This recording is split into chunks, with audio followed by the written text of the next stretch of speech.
नमस्कार, मी विशाल परदेशी. या बुलेटिनमध्ये पुन्हा एकदा आपलं सगळ्यांचं स्वागत. आपण चर्चा करतोय ती न्यूज 18 लोकमतच्या आजच्या मोहिमेबद्दल. आजची मोहीम आहे सरकारची परीक्षा. हो, ही खरंच सरकारची परीक्षा आहे, कारण या संदर्भात एक महत्त्वाची ब्रेकिंग न्यूज या विशेष भागात सुरुवातीलाच येते. ती अशी आहे की ऑनलाईन परीक्षांच्या नियोजनाचा गोंधळ काही केला थांबायचं नाव घेत नाहीये. जर आपण बघितलं तर सावित्रीबाई फुले विद्यापीठाच्या अभियांत्रिकी विभागाने तर अंतिम वर्ष आणि बँक लॉकचे पेपर एकाच दिवशी ठेवल्याने काही विद्यार्थ्यांवर 2 दिवसात 4 पेपर सोडवण्याची महाकठीण वेळ येऊन ठेपली आहे. बघा, एकाच दिवसात 4 पेपर म्हणजे विद्यार्थ्यांवरती किती मोठ्या प्रमाणात मानसिक ताण आलेला असणार. अभियांत्रिकी विषयाच्या 20 तारखेच्या परीक्षा वेळापत्रकात दोन्ही वर्षांचे पेपर एकाच दिवशी ठेवल्याने हा ओव्हरलॅपिंगचा गोंधळ उडाला.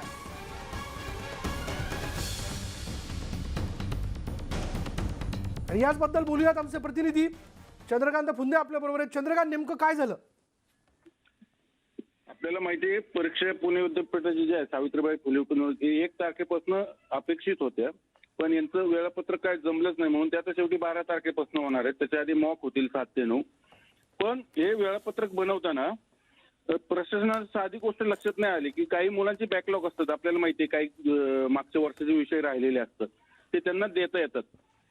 तर अशा वेळी ते जुने पेपर, बॅकलॉग पेपर आणि अंतिम वर्षाचे पेपर हे एकाच दिवशी येणार नाहीत, याची काळजी घेतली जाते विद्यापीठाकडनं हे वेळापत्रक बनवताना. त्यासाठी दोन्ही परीक्षा विभागांचं कोऑर्डिनेशन हवं असतं.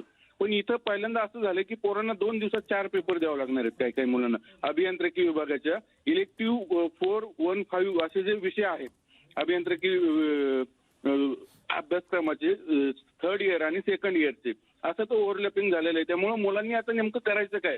टायमिंग जरी एक नसलं, एक पेपर सकाळी, एक पेपर संध्याकाळी किंवा दुपारी, असं म्हणजे त्यांनी हे पेपर द्यायचे कसे, किती वेळाचा अभ्यास कधी करायचा, असं सगळ्या मुलांचा प्रश्न आहे. हे पहिल्यांदा घडतं असं नाही. यापूर्वी त्यांना प्रश्नसंच देऊ सांगितलं पण दिले नाहीत. त्यामुळं सगळी सब्जेक्टिव्ह परीक्षा आहे, नेमके प्रश्न काय येणार हे विद्यार्थ्यांना माहित नाही. त्यात असा पेपरचं ओव्हरलॅपिंग झाल्यामुळं ते अभ्यास कधी करायचा आम्ही, असा या सगळ्या विद्यार्थ्यांचा सवाल आहे. विशाल, पण म्हणजे ऑनलाईनचं टेन्शन कमी होतं की काय? त्यात पुन्हा दरवर्षीप्रमाणे हे ओव्हरलॅपिंग झाल्यामुळे अर्थात विद्यार्थ्यांमध्ये ताण होता का? त्यांच्या मनात चिंता निर्माण झाली का?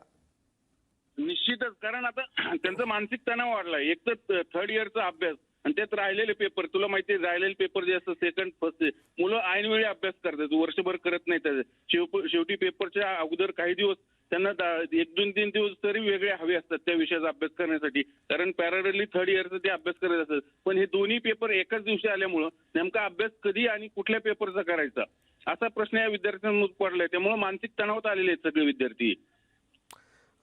धन्यवाद चंद्रकांत या सगळ्या माहितीबद्दल. एकाच दिवशी गेल्याही वर्षीचे राहिलेले पेपर आणि अंतिम वर्षाचे पेपर एकाच दिवशी आल्यामुळे विद्यार्थ्यांमध्ये मोठा गोंधळ उडाला. एकाच दिवशी त्यांना 4 पेपर ऑनलाईन द्यावे लागलेले आहेत आणि पुणे विद्यापीठातला हा परीक्षांमधला गोंधळ आपण बघतोय.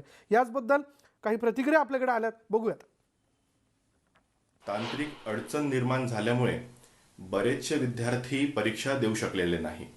सोबतच पुणे विद्यापीठामध्ये तर काही बॅकलॉग आणि रेग्युलरच्या परीक्षा ह्या एकाच दिवशी ठेवण्यात आल्या आहेत.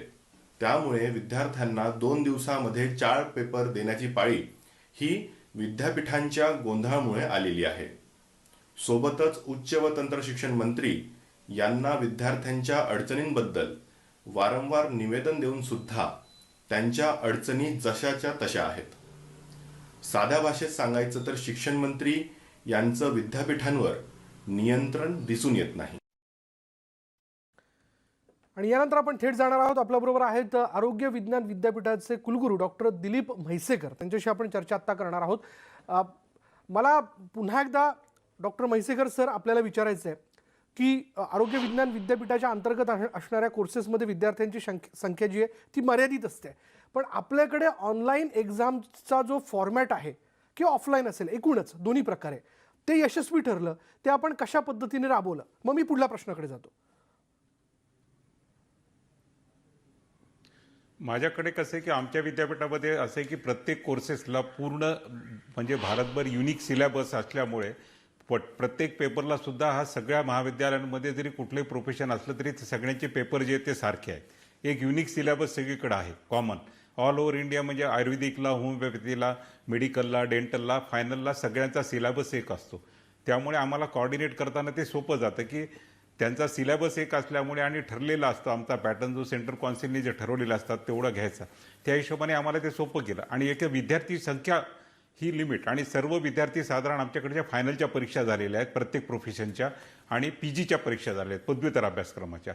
हे सर्व विद्यार्थी रुग्णालयाशी निगडीत असल्यामुळे हे सर्वजण कॅम्पसमध्ये जवळजवळ साधारण 80 ते 90% विद्यार्थी हे हॉस्टेलमध्येच राहतात आणि तिथून त्यांना ॲक्सेसिबिलिटी परीक्षेला खूप सोपी जाते, कारण आम्ही त्या महाविद्यालयातच सेंटर दिलं होतं.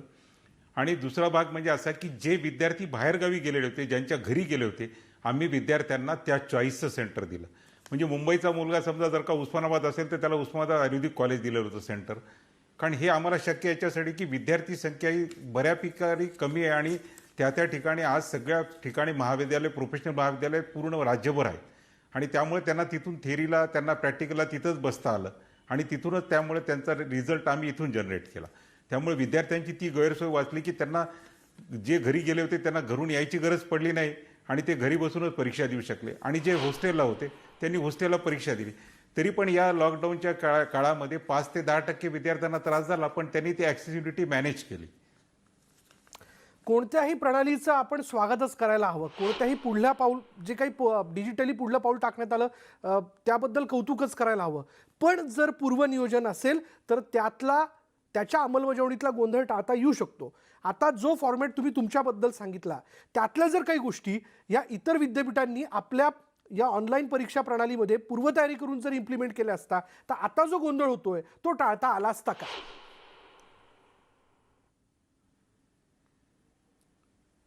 मला असं वाटतं की याच्यामध्ये 2 गोष्टी आहेत की कारण आपल्याकडे ऑनलाईनमध्ये कोणी ॲक्वेंटेड नाही आहे पहिल्यापासून सुद्धा, आणि दुसरी गोष्ट म्हणजे विद्यार्थ्यांची संख्या ही प्रचंड आहे.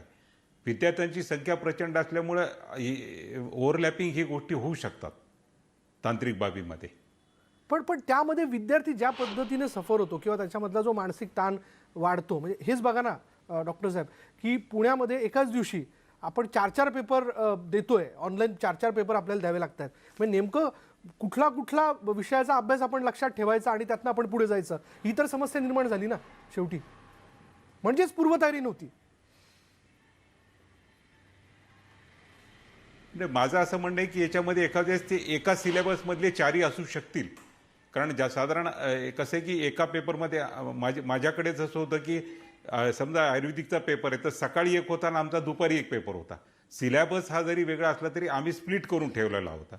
याच्यामध्ये त्यांनी काही असं असू शकतं की काही ठिकाणी 4ही जणांवर सुद्धा 4ही कोर्सेसचा सिलेबस एका पेपरमध्ये असू शकेल. त्या अनुषंगाने तो सर डिलिव्हर झाला असेल पेपर.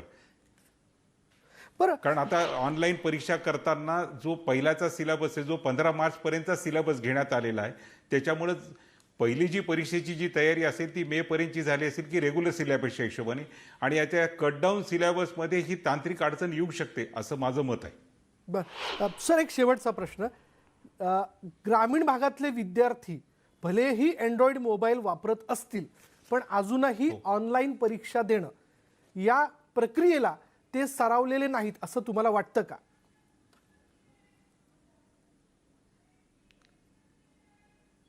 माझा एक याच्यावरचा स्टडी आहे, म्हणजे मी आपल्याशी शेअर करू इच्छितो की मी गेल्या जवळजवळ 3 वर्षापासून याच्यावर अभ्यास करतोय आणि त्याच्यामध्ये असं आहे की students of any college they are more acquainted with the technical. Even ते आपल्यापेक्षा सुद्धा जास्त बिकॉज अँड्रॉइड वापरतात म्हणून. पण ग्रामीण भागामध्ये रिचिंग सिग्नलचा हा इश्यू असू शकतो. त्यासाठी आम्ही पर्याय म्हणून आम्ही 20% विद्यार्थ्यांसाठी साधारण ऑफलाईन परीक्षा ठेवलेली होती. तो चॉईस करता आला असता. धन्यवाद आमच्याशी बोलल्याबद्दल. अत्यंत मोकळेपणाने खरं तर आपली मतं आपण मांडली. आपल्याकडचा फॉर्मॅट आपण यशस्वी करून दाखवला आणि त्यातल्या काही महत्त्वाच्या सूचना देखील आपण समोर या ठिकाणी मांडलेल्या आहेत. तर ऑनलाईन परीक्षांच्या संदर्भातला आपण गोंधळ बघतोय आणि आणखीन एक अपडेट या संदर्भातला असं आहे की ऑनलाईन परीक्षा आणि त्याचबरोबर विद्यापीठ यातला गोंधळ यात आता शहरातील मुलांसोबत जो आहे तो ग्रामीण भागातही मोठ्या प्रमाणात दिसून आला. मोठ्या अडचणी तिथल्या विद्यार्थ्यांना आलेल्या आहेत. विद्यार्थी यामुळे नाराज आहेत. नेमकं या मुलांच्या मनात नेमकं काय, त्यांना काय अडचणी आल्या हे जाणून घेतलंय आमच्या प्रतिनिधींनी.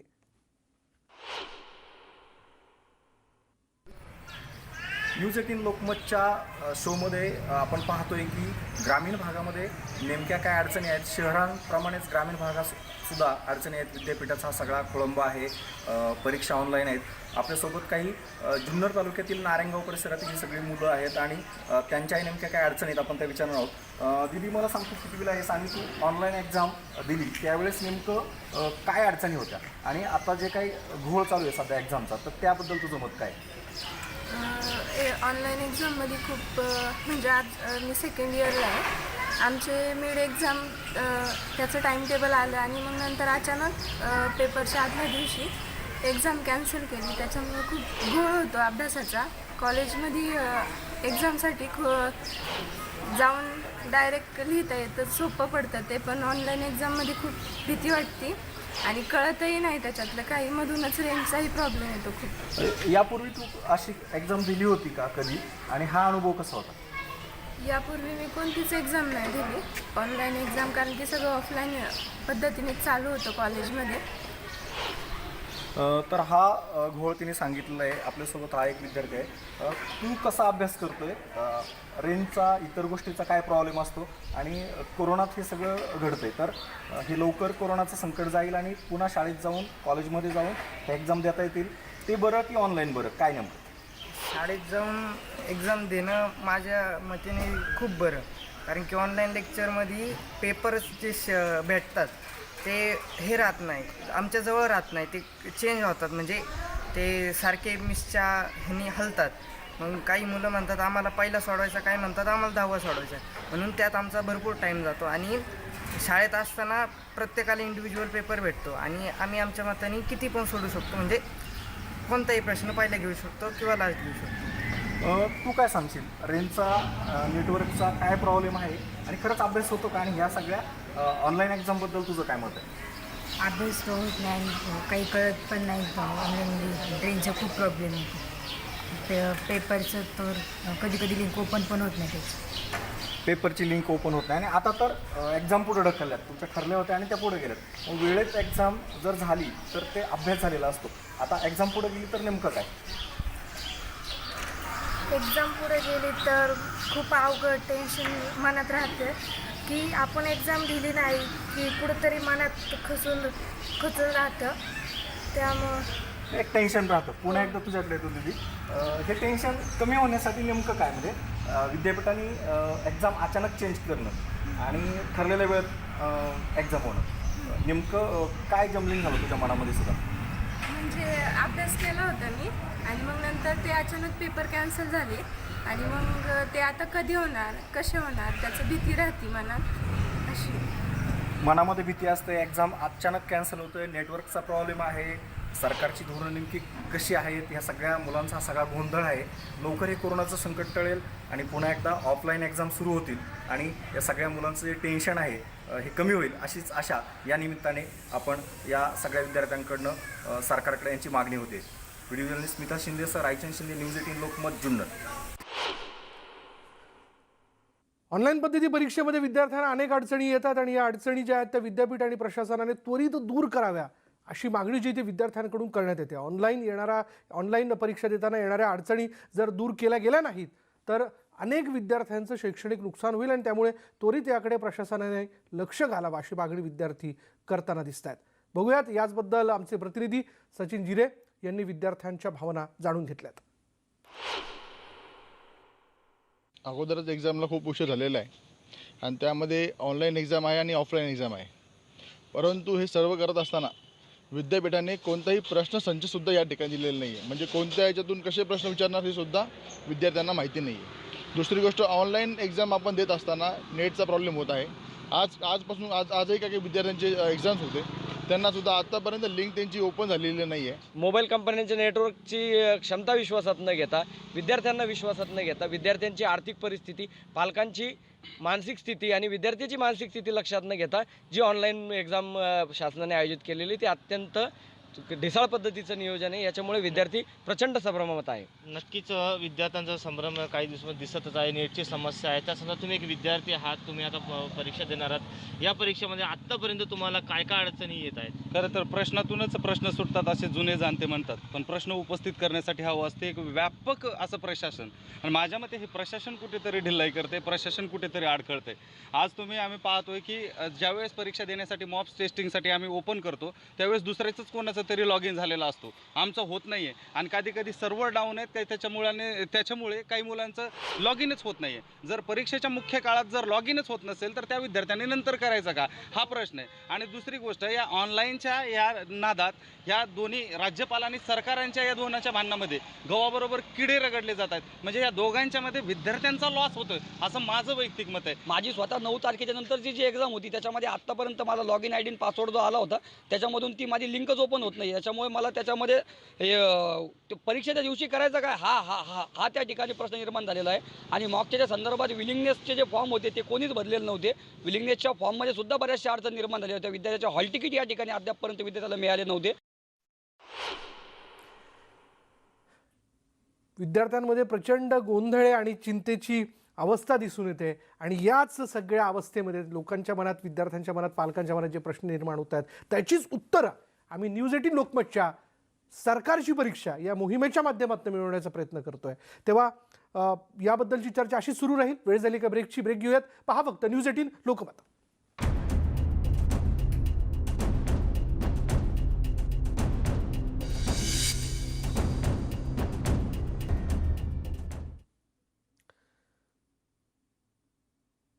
आणि ब्रेकनंतर पुन्हा एकदा आपण चर्चा करतोय ती सरकारची परीक्षा या न्यूज 18 लोकमतच्या विशेष मोहिमेच्या माध्यमातून. ऑनलाईन परीक्षांमध्ये जो काही गोंधळ उडालेला आहे, विद्यार्थ्यांमध्ये जो काही संभ्रम आहे, त्या विषयाला घेऊन थेट आपण जातोय सोलापुरात. अहिल्याबाई होळकर विद्यापीठाच्या कॅम्पसमधनं आमचे प्रतिनिधी सागर सुरवसे काही विद्यार्थ्यांबरोबर आहेत. सागर, लॉग इन ID मिळाला, कुठे लॉग इन होत नाहीये, कुठे सब्जेक्ट हा ऑप्शन दिसत नाही, त्यामुळे पेपर तरी कसा समोर येणार, कोणाला परीक्षाच देता आली नाही, कोणाची मागणी की ऑफलाईन सेंटर्स वाढवा. या विद्यार्थ्यांचं नेमकं काय म्हणणं आहे, त्यांना काय समस्या आल्यात? निश्चितच विषयाला आपण पाहतोय की खरं तर राज्यभर हा ऑनलाईन एक्झामचा जो गोंधळ आहे तो काल पाहायला मिळतोय. सोलापूर विद्यापीठामध्ये, अहिल्याबाई होळकर सोलापूर विद्यापीठामध्ये देखील अशाच पद्धतीचा सामना जो आहे तो या विद्यार्थ्यांना करावा लागलेला आहे. माझ्यासोबत काही विद्यार्थी आहेत, त्यांच्याच तोंडून जाणून घेऊयात की नक्की कशा पद्धतीनं त्यांना हा अडथळा आलेला आहे. ऑनलाईनचा जो काही बाजार आहे तो एकंदरीत कशा पद्धतीने त्यांना अडथळा त्याचा आलेला आहे. माझ्यासोबत इंजिनिअरिंगचे विद्यार्थी आहेत, विशेष म्हणजे त्यांना देखील या अडचणी आहेत. काय नक्की तुम्हाला अडचणी आलेल्या आहेत, काय सांगाल? काल एक्झाम आमची चालू झाली ऑन टाइमला, पण आमचं सर्व्हर डाऊन असल्यामुळे एक्झामच आम्हाला देता आली नाही. क्वेश्चन तेच रिपीटेड क्वेश्चन आम्हाला पडत होते, त्यामुळे आमची खूप गैरसोय झाली. आणि टाइम स्लॉट त्यांनी म्हणले तर आम्हाला थांबतेच टाइमचा, पण टाइमचा आमचा थांबला नाही. आमचा टाइम रनिंग मध्ये होत होतं. क्वेश्चन याला प्रत्येक क्वेश्चन याला 2-2, 3-3 मिनिट टाइम खात होता आमचा, त्यामुळे आमचं फार गैरसोय झाली. काही विद्यार्थी आहेत की त्यांना केवळ 5 किंवा 10 मिनिटच परीक्षा देता आलेल्या आहेत. काय तुमची नक्की अडचण आली होती कालच्या परीक्षेला, काय सांगाल? लॉग इन केलं पेपरच्या टायमाला, लॉग इन केल्यानं फक्त 10 मिनिटं आले. 10 मिनिटं आले तर लगेच टाइम इज अप म्हटलं, 2-3 प्रश्न सोडवला आणि गो टू होम म्हणून आलं डायरेक्ट. किती वेळ तुम्हाला परीक्षा एकंदरीत वेळ मिळाला परीक्षेच्या पेपर सोडवण्यासाठी, नक्की काय सांगाल या सगळ्या अनुभव सांगा? आता 15 मिनिटातच झालं, 90 मिनिटाचा टाइम असताना नंतर ओपन केलं तर एरर म्हणून दाखवा लागलं, सर्व्हर डाऊन म्हणून आला. परत विद्यापीठाला फोन केला, विद्यापीठवाले म्हणले ते हेल्पलाईन नंबरवर फोन लावा, 4 नंबर सगळे इंग्लिश, हे दोघं तिथं त्याचे शिकत. बरं. आपण पाहतोय की हेल्पलाईन नंबर दिले गेले ते देखील कुठल्याही पद्धतीचं काम करत नव्हते. त्यामुळे विविध विद्यार्थी संघटना देखील त्यामुळे आक्रमक झालेल्या आहेत. त्यांची नक्की काय भूमिका आहे हे देखील आपण जाणून घेऊया. काय सांगाल नक्की तुमची राष्ट्रवादी विद्यार्थी सेनेची काय भूमिका आहे? कोविड-19मुळे खरं तर परीक्षा घ्यायला नको त्या विद्यार्थी संभ्रमात होते, परंतु विद्यापीठाने ऑनलाईन परीक्षा घ्यायचं जाहीर केलं आणि त्यात अनेक अडथळे त्यामुळे विद्यार्थ्यांना झाल्या. एकतर विद्यार्थी मानसिक तणावात असताना सुद्धा या ठिकाणी विद्यार्थी एक्झाम घेण्याचा हट्ट विद्यापीठाने घेतला, ठीक आहे, परंतु अनेक विद्यार्थ्यांना काही पेपर 5 मिनिटांमध्येच काही विद्यार्थ्यांना टाइम भेटला तर काही विद्यार्थ्यांना 10 मिनिटांचा सुद्धा भेटला. परंतु जेव्हा एखादा प्रश्न सोडत असताना पहिले 35 प्रश्नांपैकी 8-10 प्रश्न सोडवल्यानंतर विद्यार्थी राहिलेले 25 प्रश्न जेव्हा होते त्या 25 प्रश्नांमध्ये जवळपास फक्त प्रश्न नाही तर त्या प्रश्नांची उत्तरच खाली 4 ऑप्शन असतात, ते ऑप्शन जायची. त्यामुळे विद्यार्थ्यांना आता उत्तर काय सोडवायचं हे सुद्धा कळत नव्हतं. नक्की आपली काय मागणी असणार आहे या सगळ्या प्रकाराबद्दलच्या एकंदरीत? याच्यावरती आमची अशी मागणी आहे की जे परीक्षा विभागातले जे शिक्षक आहेत विद्यापीठातले त्यांच्यावरती कडक कारवाई करून त्याला निलंबित करावं. कारण एकंदरीत विद्यार्थ्यांच्या आयुष्याची खेळण्याचा प्रकार या विद्यापीठाने केलेला आहे. निश्चितच आपण पाहतोय विशाल, खरं तर खूप संतप्त अशा भावना ज्या आहेत त्या खरं शेकडो विद्यार्थी आहेत त्यांच्या ह्या भावना आहेत. मात्र प्रतिकात्मक दृष्ट्या हे जे काही विद्यार्थी आपल्या समोर आलेले आहेत, बोलण्यासाठी दजावलेले आहेत, त्यांच्या एकंदरीत ह्या ऑनलाईन एकंदरीतच परीक्षांच्या सगळ्या समस्या आपण जाणून घेतल्या. एकंदरीतच ऑनलाईनचा हा जो काही सगळा बाजार आहे तो या ठिकाणी या विद्यार्थ्यांच्या कुठेतरी भवितव्याशी खेळ होतोय का असा प्रश्न या ठिकाणी उपस्थित होतोय. विशाल सागर, आपण या विद्यार्थ्यांना हे देखील विचारूयात की मुंबईतल्या पुण्यातल्या विद्यार्थ्यांना देखील हा अनुभव आला की जे हेल्पलाईन नंबर दिलेले आहेत ते एकतर एंगेज लागलेच नाहीत किंवा उचललेच गेले नाहीत. या विद्यार्थ्यांना देखील हाच अनुभव आला का? आणि काही विद्यार्थ्यांना परीक्षा देता आली नाही असे काही विद्यार्थी यामध्ये आहेत का? आणि जर देता आली नसेल तर त्यांना त्याबद्दल काय उत्तर देण्यात आलं? त्यांना सांगण्यात आलं का की अमुक अमुक डेटला किंवा तारखेला तुमची परीक्षा घेण्यात येईल? निश्चितच असे पण काही विद्यार्थी विशाल या ठिकाणी आहेत की जे परीक्षेलाच मुकलेले आहेत. खरं तर आपल्यासोबत आणखी काही विद्यार्थी आहेत. नक्की तुम्हाला कशा पद्धतीचा एकंदरीत सामना करायला किंवा तुमचे जे कोणी मित्र असतील की जे अशांना की ज्यांना परीक्षाच देता आली नाही असे काही विद्यार्थी आहेत का? विद्यार्थी खूप माझे मित्रच आहेत काही विद्यार्थी. त्यांचं काय झालं की एक्झाम चालू केले, पहिल्या क्वेश्चनला फक्त 10 सेकंड टाइम मिळाला, नंतर क्वेश्चन डायरेक्ट एक्झाम एंड झालेली आहे आणि काही जणांचं लॉग इनच झालं नाहीये. डायरेक्ट ते 502 आम्हाला येत होतं, एरर येत होतं सारखं. त्यामुळे काय विद्यार्थी पेपर देता आला नाही. आमचं क्वेश्चन रिपीटेड क्वेश्चन पडत होते सारखं आणि क्वेश्चन येण्यासाठी खूप टाइम खात होतं ते. आणि सारखं आम्ही कॉन्टॅक्ट करत होतो, मग कॉन्टॅक्ट होत नव्हतं आमचं त्या सरांशी प्लॅन केलेलं. तर म्हणजे कधी फोन उचलून कट करत होते. काय सर उचलायचे आणि कट करायचे आणि सारखं पॅरा नंबर मागत होते आम्हाला सांगून करायला. तुम्हाला नक्की कशा पद्धतीचा अनुभव या सगळ्या कालच्या ऑनलाईन एक्झाम मध्ये आलेला आहे? तुमचा अनुभव काय असेल, काय सांगाल सगळ्या? सर प्रत्येक विद्यार्थ्यांना सेम प्रॉब्लेम आलेला आहे. पण आता एक जणांना तर असं झालंय की सुरुवातीला एक जणांना 15 ते 20 मिनिट वेळ मिळाला असं वाटतंय. पण एक जणांचं म्हणजे लॉग इन करताना 500 एरर 502 असं आलेलं आहे. आणि कित्येक विद्यार्थी असे आहेत ज्यांना ते म्हणजे लॉग इनच करता आलं नाही आहे, त्यांना परीक्षाच दिली नाही त्यांनी. त्या विद्यार्थ्यांचा प्रश्न काय करील आता युनिव्हर्सिटीला माहिती असणार आहे. आपण पाहतो विशाल की कशा पद्धतीने हा सगळा जो काही ऑनलाईनचा गोंधळ आहे, खरं तर हा व्हर्च्युअल गोंधळ म्हणावा लागेल. अशा पद्धतीची सगळी एकंदरीतच परिस्थिती जी आहे ती काल पहिल्याच दिवशी पाहायला मिळाली. त्यामुळे या पुढचं दिव्य कशा पद्धतीनं हे विद्यापीठ या सगळ्या सामोरं जाणार आहे या सगळ्या समस्यांना हे पाहणं देखील विशाल महत्त्वाचं ठरणार आहे. सगळ्याच नाही पण बहुतांशी विद्यार्थ्यांना सागर या समस्यांना तोंड द्यावं लागतंय. त्यामुळे विद्यार्थी मानसिक तणावात आहेत. आधीच परीक्षा केव्हा होणार हा सगळा गोंधळ असताना परीक्षा घेण्याचं ठरलं आणि ऑनलाईन परीक्षेला अजूनही हे विद्यार्थी सरावलेले नाही आहेत असंच एकूण दिसून येत आहे. आणि त्याच्यामुळे जर पूर्वनियोजन असतं तर परीक्षेचा हा सगळा प्लॅन जो आहे तो फसला नसता एवढं निश्चित. पण आता मात्र त्याचा फज्जा उडाला आहे असं म्हणावं लागेल. धन्यवाद सागर या सगळ्या माहितीबद्दल. संत गाडगेबाबा अमरावती विद्यापीठाअंतर्गत अकोला जिल्ह्यामध्ये 12 ऑक्टोबरपासून विद्यापीठाची ऑनलाईन परीक्षा होणार आहे. आणि ही परीक्षा ऑनलाईन की ऑफलाईन या दोन्ही पद्धतीने होणार असून त्याचं नियोजन अमरावती विद्यापीठाने केलेलं आहे. आणि ही परीक्षा विद्यार्थी आपल्या अँड्रॉइड मोबाईलच्या माध्यमातून देऊ शकतो. तर ज्या विद्यार्थ्यांकडे अँड्रॉइड मोबाईल नसेल तो विद्यार्थी नजीकच्या महाविद्यालयात जाऊन ऑफलाईन परीक्षासुद्धा देऊ शकतो. हे ऑप्शन त्याला उपलब्ध करून देण्यात आलं आहे. ऑफलाईनसाठी अकोल्यातील काही विद्यार्थ्यांचे अर्ज महाविद्यालयात दाखल झालेले आहेत आणि यात काही गरीब विद्यार्थी आहेत ज्यांच्याकडे अँड्रॉइड फोन नाही किंवा काही विद्यार्थी पहिल्यांदाच अशी ऑनलाईन परीक्षा होत असल्याने घाबरलेले आहेत, त्यांच्या मनात चिंता आहे. परंतु विद्यापीठाच्या गाईडलाईननुसार परीक्षा पद्धती समजावून सांगून महाविद्यालयाने अशा विद्यार्थ्यांच्या परीक्षेची भीती काढण्याचा प्रयत्न केला आहे.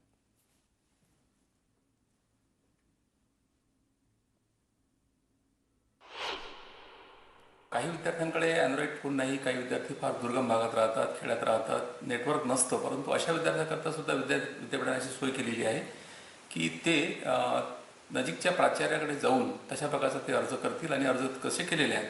आता आमचं एवढं मोठं महाविद्यालय जवळपास 1000 विद्यार्थी ऑनलाईन परीक्षा देणार आहेत. परंतु त्यातले केवळ 7च विद्यार्थी असे आलेले आहेत, त्यांचे अर्ज आले आहेत आमच्याकडे की त्यांनी ऑफलाईन परीक्षा देण्याबद्दल विनंती केलेली आहे. माझ्या मुलीला अँड्रॉइड मोबाईल नाही आहे. काही परिस्थिती असते ती लॉकडाऊनच्यामुळे किंवा आपापले विचाराचार आणि हातावर मजुरी आहे त्याच्या हिशोबानं आहे सगळं खेडे.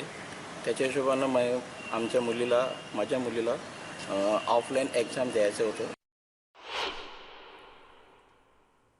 काही ठिकाणी याबद्दल खरं तर कौतुकच करायला हवं काही महाविद्यालयांचं की ही ऑनलाईन परीक्षा घेण्याच्या अगोदर ही परीक्षा नेमकी आपण कशी द्यायला हवी याबद्दलचं विद्यार्थ्यांबरोबरचं ओरिएंटेशन या महाविद्यालयाने घेतलेलं आहे. पण काही ठिकाणी ते होऊ शकलं नाही आणि नियोजन फसलेलं आहे. आता संत गाडगेबाबा अमरावती विद्यापीठाअंतर्गत अमरावती, अकोला, बुलढाणा, वाशिम, यवतमाळ या 5 जिल्ह्यांचा यामध्ये समावेश होतो. अमरावती विद्यापीठाची अंतिम वर्षाची परीक्षा 1 ऑक्टोबरपासून सुरू होणार होती. मात्र विद्यापीठातील कर्मचाऱ्यांनी ऐनवेळी संप पुकारल्याने आता ही परीक्षा जी आहे ती 12 ऑक्टोबरपासून होणार आहे. ऑनलाईन परीक्षा विद्यार्थी आपला अँड्रॉइड मोबाईलच्या माध्यमातून देऊ शकतात. तर ज्या विद्यार्थ्यांकडे अँड्रॉइड मोबाईल नसतील तो विद्यार्थी नजीकच्या महाविद्यालयात जाऊन ऑफलाईन परीक्षासुद्धा देऊ शकतो. ऑफलाईनसाठी अमरावती विद्यापीठाने 5ही जिल्ह्यातील 225 महाविद्यालयांमध्ये याबद्दल व्यवस्था केली आहे. अधिक माहिती दिली आहे आमचे प्रतिनिधी संजय शेंडे यांनी. विद्यार्थ्यांशी देखील त्यांनी बातचीत केली आहे. संत गाडगेबाबा अमरावती विद्यापीठाच्या परीक्षा खरं तर 1 ऑक्टोबरपासून सुरू होणार होत्या. मात्र कर्मचाऱ्यांच्या आंदोलनामुळे आता ह्या परीक्षा 12 ऑक्टोबरपासून सुरू होणार आहे. अमरावती विद्यापीठात अमरावती, अकोला, बुलढाणा, वाशिम आणि यवतमाळ असे 5 जिल्ह्याचा कारभार चालतो आणि जवळपास 1,08,000 विद्यार्थी या अमरावती विद्यापीठाअंतर्गत अंतिम वर्षाची परीक्षा देणार आहे. खरं तर अंतिम वर्षाची परीक्षा ही दरवर्षी मार्च आणि एप्रिल महिन्याच्या दरम्यान होत असते. मात्र यावर्षी कोरोनाच्या पार्श्वभूमीवर ही परीक्षा आता लांबलेली आहे आणि विद्यार्थ्यांचं शैक्षणिक सत्र जे आहे ते सत्र निघालेलं आहे. माझ्यासोबत तक्षशिला महाविद्यालयाचे काही विद्यार्थी आहे. आपण त्यांच्यासोबत बोलूया. नेमकं त्यांचं काय म्हणणं आहे आणि त्यांचं काय नुकसान झालेलं आहे. मला सांग तू कुठल्या वर्गात आहे आणि नेमकं ही परीक्षा लांबल्यामुळं तुझं काय नुकसान झालं? मी तक्षशिला महाविद्यालयाचा bachelor of journalism and mass कम्युनिकेशनचा अंतिम वर्षाचा विद्यार्थी आहे, जिथून कांबळे. खरंच पाहता आमच्या जे फायनल इयरच्या एक्झाम आहेत त्या 5 ऑक्टोबरला नियोजित वेळापत्रकानुसार सुरू होणार होतात. परंतु विद्यापीठांच्या अनियोजित कारभारामुळं त्याच्यामध्ये दिरंगाई झाली. त्याच्यामध्ये मध्येच विद्यापीठाचे जे शिक्षकांचे जे कर्मचारी आहेत त्यांनी आंदोलन केलेत. त्याच्यामुळं त्या एक्झाम लांबणीवर गेल्या. त्याच्यामुळं आमच्या फायनल इयरच्या एक्झाम होणार होत्या त्या न होता. त्याच्यामुळं आमच्या ज्या आम्ही या वर्षामध्ये इंडियन इन्स्टिट्यूट ऑफ मास कम्युनिकेशनच्या एक्झाम जे अटेम्प्ट करणार होतो ते आम्ही न देऊ शकलो आणि त्याचमुळं आमचं आर्थिक आणि मानसिक खच्चीकरण होत आहे. हे विद्यापीठाच्या ध्यानात येत नाही आहे. विद्यार्थ्यांचं मानसिक आणि आर्थिक खच्चीकरण होतं बोलत आहे. कोमल तू सांग नेमकं तू कुठल्या वर्गात आहे आणि काय तुझं नुकसान झालेलं आहे? मी BGMC फायनल इयरला आहे आणि मला तरी असं वाटतं की जे 6 महिन्यात जे नुकसान झालेलं आहे माझं की ॲक्च्युली जी परीक्षा होणार होत्या मार्चमध्ये तर त्या झाल्या नाही आणि मग पुन्हा त्यांनी पुढे ढकलण्यात आल्या परीक्षा. त्यामुळे मग जे प्रॅक्टिकल जे नॉलेज मास कम्युनिकेशनमध्ये भेटतं आहे ते मला न भेटलं आणि मग त्यामुळे मी स्वतः सेल्फ स्टडी केल्यामुळे मला जे प्रॅक्टिकली शिकायचं होतं ते मी शिकू शकली नाही. आणि आता एवढ्यात तर जे आता मी गावात होती तर गावात रेंज नव्हती आणि माहीत पडत नव्हतं की कधी परीक्षा आहे काय आहे. आणि मग याचमुळे काही विद्यार्थी अधिक पण गावातच आहे ज्यांच्या फायनल इयरच्या परीक्षा आहेत त्यांनी काय करावं आणि इथे येऊन नेमकं आत्ता परीक्षा त्यांनी विद्यापीठाने आत्ता परीक्षा देण्याचं सुचवलं आहे की 12 ऑक्टोबरपासून किंवा 14 ऑक्टोबरपासून तुमच्या परीक्षा आहेत. तर मग विद्यार्थी अजूनपर्यंत गावातच आहे. तिथे नेटवर्क भेटत नाही माझ्याकडे तर मेळघाटात. आणि मग मला तरी हा प्रश्न पडतो आहे की आता विद्यार्थी येऊन त्यांनी ही परीक्षा द्यावी तरी कशी. तिथे नेटवर्क नसल्यामुळे ऑनलाईन परीक्षा घेणार आहे तर तिथून येणे आणि इथे मग राहणे हे त्यांच्यासाठी मला तरी असं वाटतं की कठीण. तुला कुठल्या वर्गात प्रवेश घ्यायचा होता? तो प्रवेश तुला मिळू शकेल का आता? मला इंडियन इन्स्टिट्यूटमध्ये IMCमध्ये प्रवेश घ्यायचा होता पण यावर्षी त्याची एंट्रन्स निघून गेली आहे किंवा झाली नाही अजूनपर्यंत. त्याची एंट्रन्स व्हायचीच आहे. तर मग यावर्षी मला तरी असं वाटते की यावर्षी तो पूर्ण बायाच गेलेला आहे आणि माझं तरी खूप नुकसान झालं. मला सांग नेमकं तुझं काय नुकसान झालं नेमकं हे परीक्षा लांबल्यामुळे? मी सर BGMCचा विद्यार्थी आहे आणि शासनाने ज्याप्रमाणे आपल्याला सांगितलं होतं की फायनल इयरवाल्यांचे एक्झाम होणार नाही. त्यामुळं विद्यार्थी कसे शासनावर त्या निर्णयावरती डिपेंड होते की आपल्या आता एक्झाम होणार नाही यात आपण फ्री आहे. नंतर मग थोडं थोडं तसं लॉकडाऊन खोलत गेलं, त्यामुळं मग शासनाने नियम आपले बदलले, त्यांचे निर्णय बदलले. त्याच्यामुळं मग त्यांनी एक्झामच्या डेट डिक्लेअर्स केल्या आणि त्या डिक्लेअर्स केल्यानंतर आता ते आणखीन पुढं ढकलण्यात आलं. कसं असते, आपल्याला कुठलं पण काही काम करायचं असलं तर आपलं प्लॅनिंग असतो, समोरचे 6 महिने आपण काय करणार आहे, पुढच्या वर्षी आपण काय करणार आहे, याचा पूर्ण ताल तंबा काही पुढंच लागून नाही राहिला. माझं नुकसान असं झालेलं आहे, कसं मी एक्झाम देऊ नाही शकत आहे. आधी सांगतात की 5 तारखेला एक्झाम आहे, मग सांगते की 12 तारखेला एक्झाम आहे. त्याच्या आधी त्याच्या भरपूर प्रॉब्लेम्स पण झालेलं आहे. विद्यार्थ्यांचं नुकसान मोठ्या प्रमाणात आहे.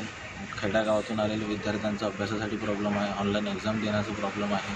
त्याच्यामुळे आणखीन महाविद्यालयाकडून आम्हाला कुठल्याच प्रकारची सूचना देण्यात आलेली नाही आहे. जे फक्त व्हॉट्सअप जे ग्रुप चालतात त्याच्यावर जे टेम्पररी जे मेसेजेस चालतात विद्यापीठाकडून जे आम्हाला टाईमटेबल जे आपल्याला येतात बस ते फॉरवर्ड करतात. असं कन्फर्मेशन जे आपल्याकडून आपल्याला महाविद्यालयाकडून पाहिजे असते की नाही बा हा तुमचा डेट आहे, या डेटला तुमची एक्झाम वगैरे अशी कुठल्याच प्रकारची आम्हाला सूचना देण्यात आली. निश्चितच विद्यार्थी जे आहेत हे विद्यार्थी खरं तर फायनल इयरचे विद्यार्थी आहे, मात्र लॉकडाऊनच्या पार्श्वभूमीवर मार्च महिन्यापासून कॉलेज पूर्णतः बंद असल्यामुळे यांचे नियमित वर्ग झालेले नाही, त्यांचा अभ्यासक्रम पूर्ण झालेला नाही, यांना कॉलेजकडून कुठलीही माहिती मिळत नसल्याचं विद्यार्थी सांगत आहे. त्याच्यामुळं ऐनवेळी आता हे विद्यार्थ्यांसाठी टाईम टेबल जरी लागला असता तरी विद्यार्थी मात्र अजूनही संभ्रमात आहे. त्यामुळे अभ्यास कसा करावा आणि परीक्षा नेमकी कशी द्यावी असा प्रश्न त्या विद्यार्थ्यांपुढे पडलेला आहे.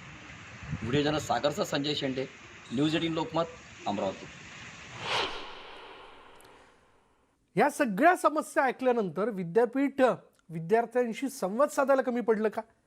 या परीक्षांच्या पूर्वनियोजनाच्या संदर्भात कमी पडलं का? असे अनेक प्रश्न या निमित्ताने उपस्थित होत आहेत. आणि यातनं पुन्हा एकदा राज्य सरकारने या परीक्षा घेतल्या पाहिजे किंवा त्या संदर्भातलं नियोजन कसं करायला हवं याबद्दल त्यांनी विद्यापीठांशी जो संवाद साधायला हवा होता तिथं कुठे फुलस्टॉप होता का किंवा ते कम्युनिकेशन कमी पडलं का? असे बरेच प्रश्न या निमित्ताने समोर येत आहेत. अधिक चर्चा करणार आहोत, पण वेळ झाली का ब्रेकची. ब्रेकनंतर माझ्याबरोबर असणार आहेत वाशिममधल्या कारंजा इथून कीन महाविद्यालयाचे प्राचार्य डॉक्टर विनायक कुडापे. त्यांच्याशी आपण बोलूयात.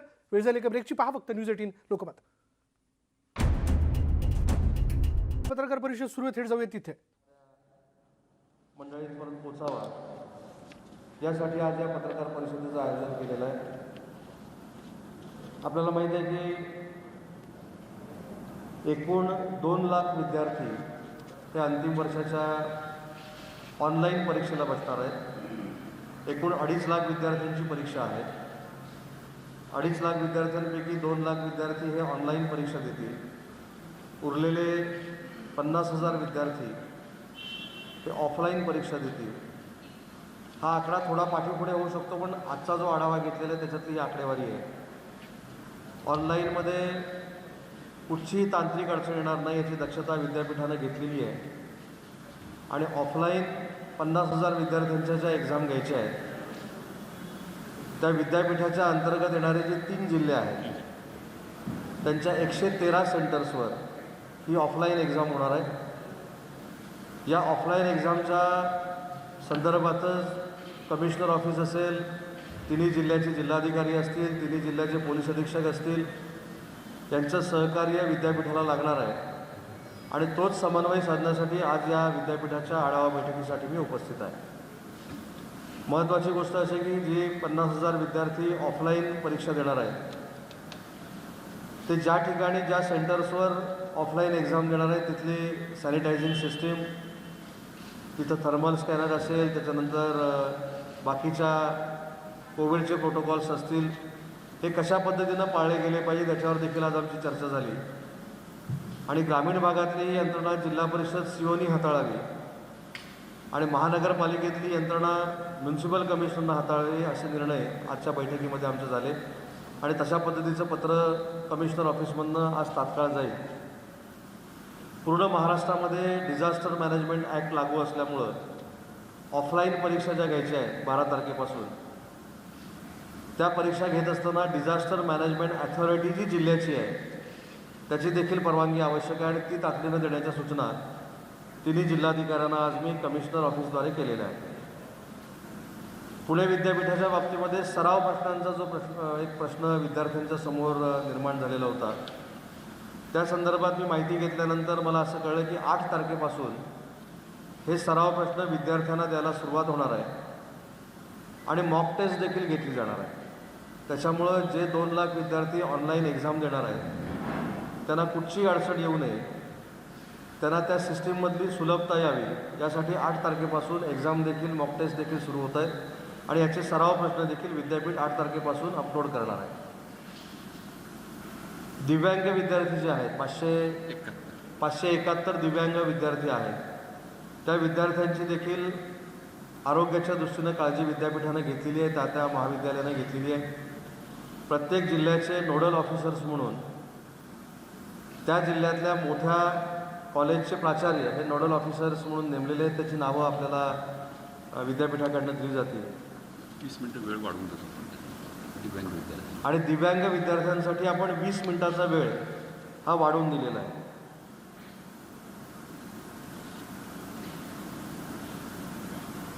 परीक्षांचं स्वरूप आपल्याला सगळ्यांना माहिती आहे की MCQ पद्धतीनं परीक्षा घेतली जाणार आहे आणि सगळ्यात महत्त्वाची की तांत्रिकदृष्ट्या एखाद्याची जर परीक्षा राहिली तर कुठच्याही विद्यार्थ्याची परीक्षा राहणार नाही ह्याची तजवीज देखील विद्यापीठानं घेतलेली आहे. प्रत्येक विद्यार्थ्याची परीक्षा होईपर्यंत परीक्षा चालू राहतील असं विद्यापीठानं आज मला सांगितलेलं आहे. दुर्दैवानं काही विद्यार्थी जर नापास झाले तर आपल्याला माहीत असेल की नापास झालेल्या विद्यार्थ्यांची परीक्षा ही 6 महिन्यानंतर व्हायची, तर ती परीक्षा देखील पुढच्या काही दिवसामध्ये घेण्याचा निर्णय महाराष्ट्रातल्या सगळ्याच विद्यापीठांनी घेतलेला आहे. तक्रार निवारण केंद्र देखील पुणे विद्यापीठानं सुरू केलेलं आहे. मला असं वाटतं की पुणे विद्यापीठानं जी केलेली तयारी आहे, सगळ्या महाविद्यालयांना, सगळ्या आमच्या डिपार्टमेंटच्या लोकांना बरोबर घेऊन जी तयारी केलेली आहे, त्याच्यातनं अतिशय चांगल्या पद्धतीनं विद्यार्थ्यांना परीक्षांच्या दृष्टीनं न्याय मिळेल असं एक चित्र आजच्या आढावा बैठकीतनं निर्माण झालेलं आहे. आमचे संचालक देखील इथे आलेले आहेत, त्यांनी देखील त्याचा आढावा घेतलेला आहे आणि या सगळ्या विद्यापीठाच्या कामामध्ये प्रशासनाचा देखील सहभाग राहावा अशा सूचना देखील मी प्रशासनाला केल्या आहेत. जिल्ह्याचे जिल्हाधिकारी असतील, सिटीचे CP असतील, त्यांची देखील माझी भेट झालेली आहे. त्याच्यानंतर ग्रामीणचे SP आहेत, त्यांची देखील भेट झालेली आहे. सगळ्यांनी विद्यापीठाच्या परीक्षांसाठी सहकार्य करतो असं ठामपणानं सांगितलं आहे आणि म्हणून विद्यार्थ्यांनी कुठचीही मनात शंका ठेवण्याची आवश्यकता नाही. अतिशय चांगल्या पद्धतीनं पुणे विद्यापीठाच्या परीक्षा पार पडतील.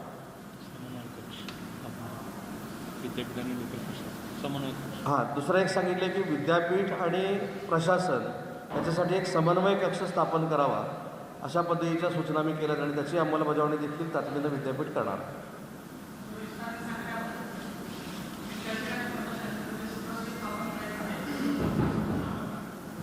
नाही, कोऑर्डिनेशनसाठी प्रशासनाकडे जाऊन ज्या परवानग्या आहेत किंवा प्रशासनाचं जे काही सहकार्य आपल्याला विद्यापीठाला लागणार आहे त्याच्यासाठी परीक्षा होईपर्यंत समन्वय त्यांच्यामध्ये राहावा यासाठी नोडल ऑफिसर नेमून हा समन्वय ठेवण्यासाठी हा कक्ष आहे.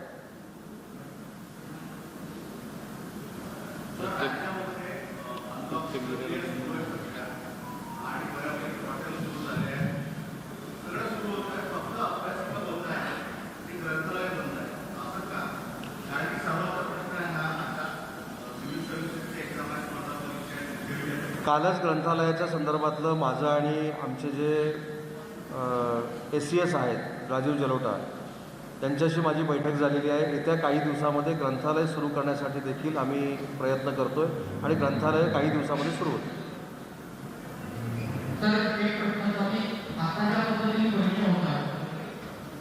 बोला बोला.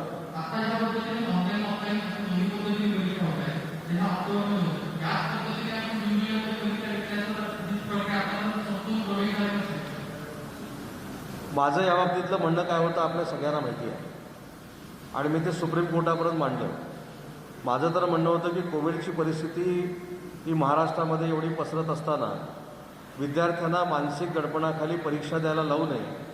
महाराष्ट्रामध्ये सेमिस्टर पद्धत असल्यामुळं त्यांना कॅरी फॉरवर्ड करावं, त्यांना पदवी द्यावी आणि ज्यांना आवश्यक परीक्षा द्यावी असे वाटते त्याची परीक्षा कोविडनंतर घ्यावी ही माझी त्यावेळीची पण भूमिका होती. आजही मला जरी विचारलं तरी माझी भूमिका ही आहे. परंतु सुप्रीम कोर्टानं निर्णय दिल्यानंतर शेवटी लोकशाहीमध्ये न्यायालयाचा आदर करणं ही आमची सगळ्यांची जबाबदारी आहे आणि न्यायालयानं एकदा निर्णय दिल्यानंतर त्याच्यावर डिस्कस करणं हे योग्य नसल्यामुळं ह्या परीक्षा घ्यायचा आम्ही निर्णय घेतलेला आहे. न्यायालयाचा आदर करून, सन्मान करून ह्या आम्ही परीक्षा घेतोय. मला असं वाटतं की UGCनं जर आम्हाला सांगितलं असतं की तुम्ही मे महिन्यापर्यंत परीक्षा घेऊ शकता तर आम्ही मे महिन्यापर्यंत पण घेतल्या असत्या. परंतु UGCला देखील 31 ऑक्टोबरपर्यंत परीक्षा घेण्यासाठी आम्हाला मुदतवाढ मागावी लागली.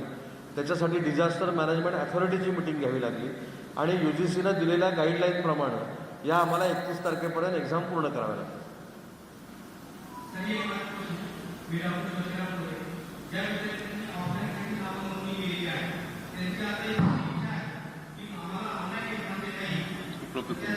काहीही अडचण नाही. ऑनलाईन असलेल्या लोकांना जरी ऑफलाईन द्यायची असेल आणि ऑफलाईनच्या लोकांना जरी ऑनलाईन द्यायची असेल तर त्यांना ती मुभा दिली जाईल.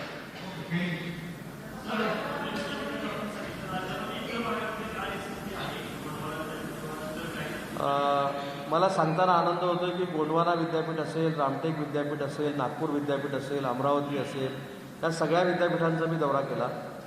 गोंडवाना विद्यापीठाची देखील अतिशय चांगल्या पद्धतीनं एक्झाम सुरू झालेली आहे. काही टेक्निकलीदृष्ट्या प्रॉब्लेम्स जे होते ते टेक्निकली काही लोक जर परीक्षा देऊ शकले नसले तर त्यांची परीक्षा परत घेण्याची देखील मुभा आहे. आणि अख्ख्या महाराष्ट्रामध्ये म्हणजे पुणे युनिव्हर्सिटीपुरतं नाही, अख्ख्या महाराष्ट्रामध्ये कुठच्याही विद्यार्थ्याची परीक्षा ही राहू नये यासाठी विद्यापीठ प्रयत्न करणार आहे आणि एकाही विद्यार्थ्याचं परीक्षा झाली नाही म्हणून नुकसान होणार नाही.